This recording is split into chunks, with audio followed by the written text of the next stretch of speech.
Assalamualaikum warahmatullahi wabarakatuh. Masih bersama saya Swandi di channel Dunia Ikan Gabus. Kesempatan hari ini kita masih ingin menjawab pertanyaan-pertanyaan yang masuk ke WA saya seputar masalah budidaya ikan gabus.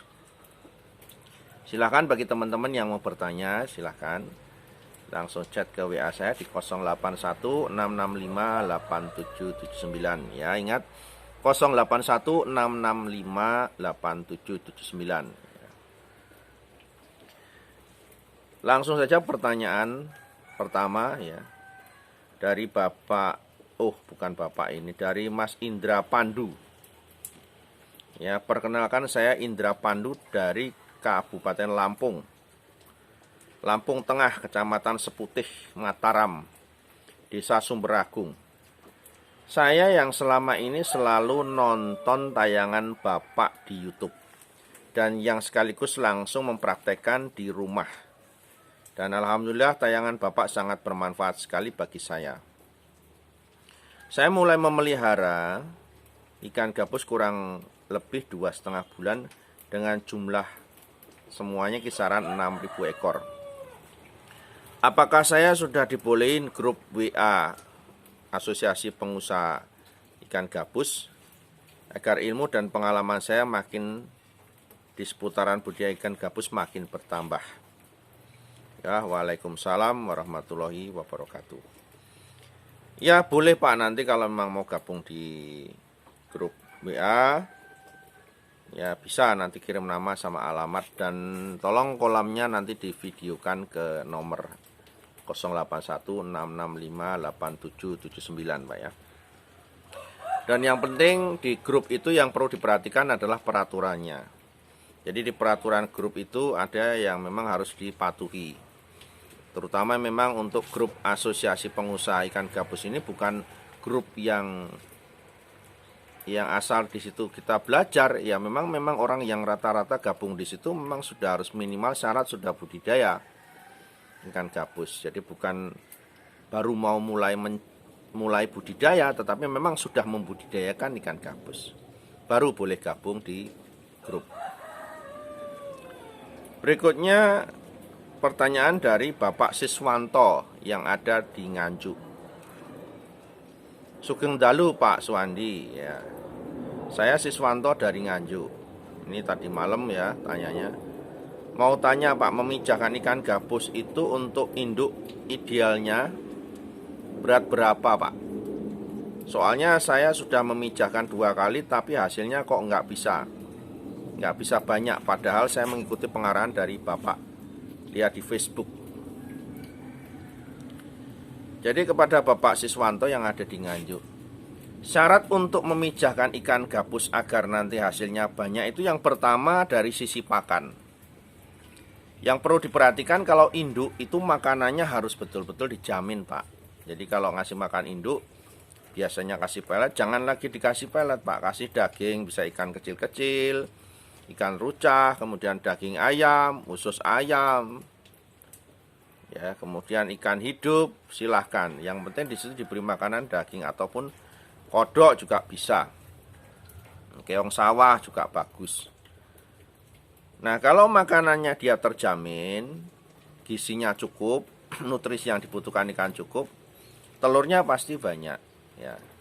Kemudian yang perlu juga diperhatikan adalah induknya. Induknya itu sudah dewasa apa belum?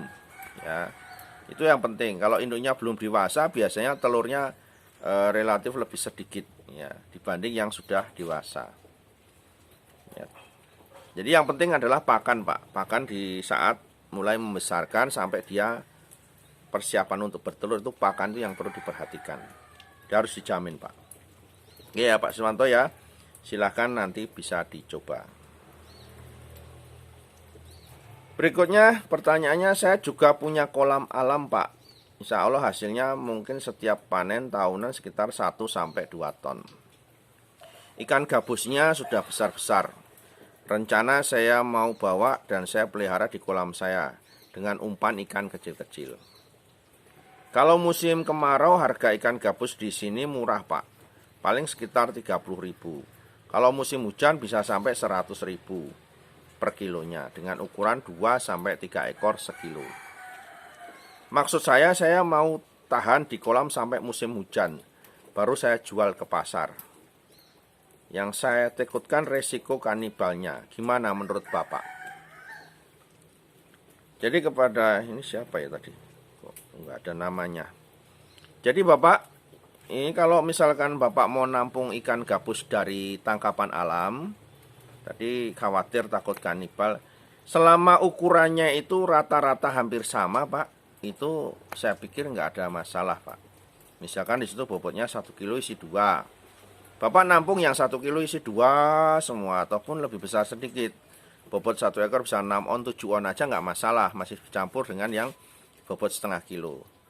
Ya tidak akan kanibal, hanya saja memang kalau kolamnya tidak luas, resiko dari tangkapan alam itu kematiannya tinggi apabila dari proses menangkapnya saja sudah tidak menggunakan cara yang aman, misalkan disetrum.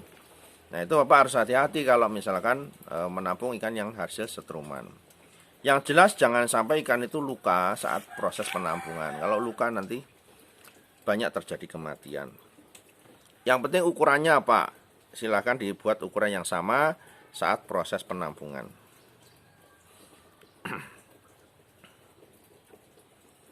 Ya, berikutnya ada pertanyaan lagi, cuma ini nggak ada namanya. Saya main kolam karamba Pak, atasnya saya tutup. Tahap awal saya pelihara 1000 ekor. Setelah 4 bulan ukuran ikan gabusnya sudah rata-rata di atas 1 on. Cuman pas saya angkat karambanya dan saya hitung jumlahnya tidak sampai 100 ekor. Saya coba pelihara lagi anakan ikan gabus sekitar 3000 ekor. Jadi di dalam karamba juga Pak. Anakannya dari liar sekitar 3000 ekor itu Pak. Sekitar 3000 ekor. Umur yang 1000 ekor sekitar 3 minggu. 1000 ekor lagi umurnya 2 minggu dan 1000 ekor lagi umurnya 1 minggu. Saya kasih makan pelet, ternyata anakan yang kecil itu dimakan oleh yang besar. Dimatiin gitu, terus dimuntahkan lagi. Sudah 2 bulan akhirnya saya gagal untuk yang kedua kalinya. Yang ketiga saya coba lagi pelihara 3000 ekor dengan 1 bulan kemudian karamba saya angkat. Ternyata sisa sekitar 1000 ekor lagi saja. Saya bingung Pak, kemana ikannya ya Pak? Saya gagal karena karambanya tidak tertutup kah Pak? Gimana menurut Bapak sebaiknya? Jadi faktor keamanan dari saat nebar benih itu yang menyebabkan kegagalan itu banyak Pak. Ya, jadi pertama yang kita harus perhatikan adalah predator dari luaran. Benih yang sejak ditebar apalagi di karamba di tempat terbuka, burung itu salah satu pemangsa utama bibit ikan gabus yang barusan ditebar. Jadi kalau Bapak tidak memperhatikan keamanan ya habis Pak. Habis. Ya, jadi mungkin tebar 2000 tinggal 100. Bisa itu masih ada sisa untung. Bisa juga habis total. Ya, saya sering sekali. Ya bahkan kemarin ini belum lama ya, belum ada 1 minggu bibit ya 5000 ekor kira-kira habis itu Pak. Karena ada burung kuntul, burung blekok ya. Ya, yang paruhnya panjang itu. Kita tinggal pergi turun ke sekitar kolam saya itu. Nangkring dia di tepi kolam. Ya pas kebetulan kolamnya pas tidak ditutup, ya sudah. Airnya cuma pendek, masuklah dia di dalam kolam, habis ikannya. Pertama Pak, predatornya adalah burung. Itu jangan salah, jadi kolam itu harus diperhatikan Pak, keamanannya ditutup. Burung Pak, salah satu untuk benih itu yang awal-awal tebar. Kemudian yang kedua, predator selain burung adalah kelelawar Pak. Ya sudah mau menjelang malam, wah itu Pak, sering Pak, jadi santapan rombongan kelelawar. Saya pernah ngalami beberapa kali itu. Saya lihatin memang dia nyamber gitu, pergi, nyamber pergi, nyamber pergi, itu gantian. Ya lama-lama juga bibit bisa habis. Ya. Kemudian yang paling pokok, yang paling sering kita abaikan adalah 2 faktor itu. Untuk benih yang baru tebar hilangnya kemana nggak jelas. Padahal kan kadang kita tidak memperhatikan waktu malam kita sudah berada di dalam rumah, kolam berada di luar ya sudah. Jadi santapan burung dan kelelawar itu kalau siang hari burung, kalau malam hari kelelawar. Jadi Bapak harus perhatikan Pak keamanan kolam itu. Kemudian dari karamba itu ditutup Pak, tutup jaring Pak. Ya. Nah kemudian faktor keamanan dari ikan itu sendiri juga. Jadi saat kita memasukkan benih ya di karamba itu, usahakan ukurannya sama Pak, hampir rata-rata sama. Ya.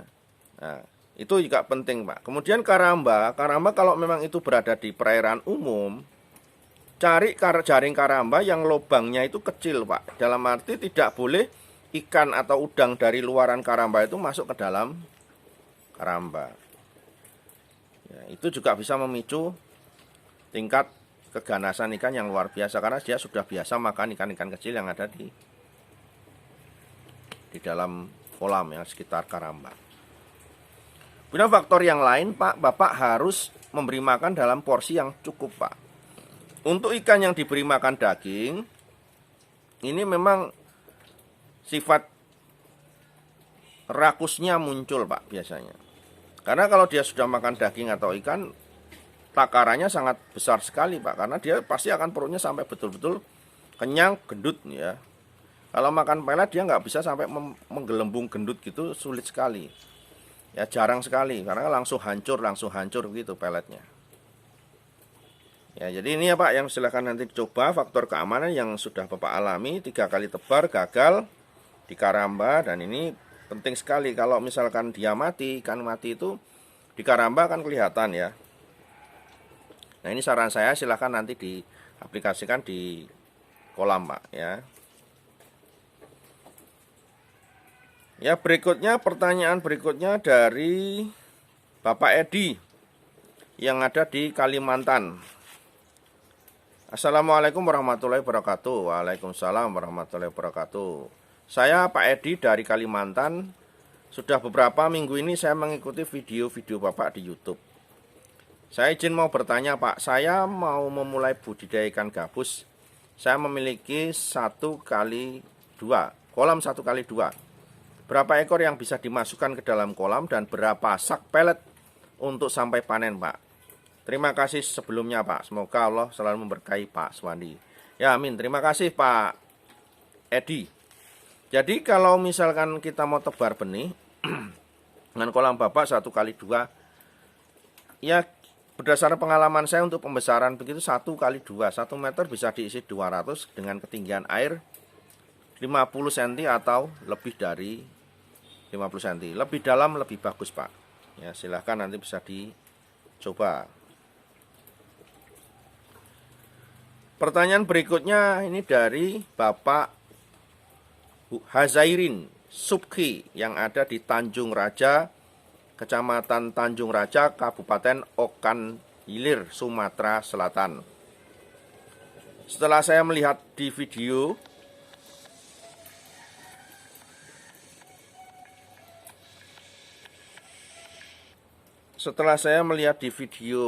Bapak menjelaskan cara bagaimana berternak ikan gabus, mulai dari persiapan kolam, bibit, pemberian pakan, dan sebagainya. Sehingga saya tertarik ya, pendek cerita sekarang saya sudah ternak ikan gabus. Hanya saja bibitnya saya dapatkan dari alam liar, karena di sini tidak ada yang menjual bibit ikan gabus. Sekarang umur ikan saya sudah 45 hari, tapi tumbuhnya tidak sama Pak. Itu saya maklum karena bibitnya dari 4 indukan. Ada yang sebesar jari kelingking, ada yang sebesar jari telunjuk, pakannya menggunakan pur. Ya. Jadi syukurlah Bapak ya. Jadi dengan harapan dengan tayangan yang sudah kita berikan, mudah-mudahan bisa bermanfaat buat Bapak ya, dimana dalam hal ini sudah membudidayakan ikan gabus dan sudah sebesar kelingking. Ya semoga nanti bisa menjadi banyak ya kalau dibudidayakan dan bisa berhasil sesuai dengan harapan yang diinginkan. Oke teman-teman pemirsa sekalian dimanapun berada yang setia dengan channel Dunia Ikan Gabus, Tetap panteng terus channel Dunia Ikan Gabus. Saya akan tetap masih menjawab pertanyaan budidaya ikan gabus yang teman-teman kirimkan kepada saya. Ya, cukup di sini dulu untuk episode hari ini. Ya, saya akhiri. Assalamualaikum warahmatullahi wabarakatuh.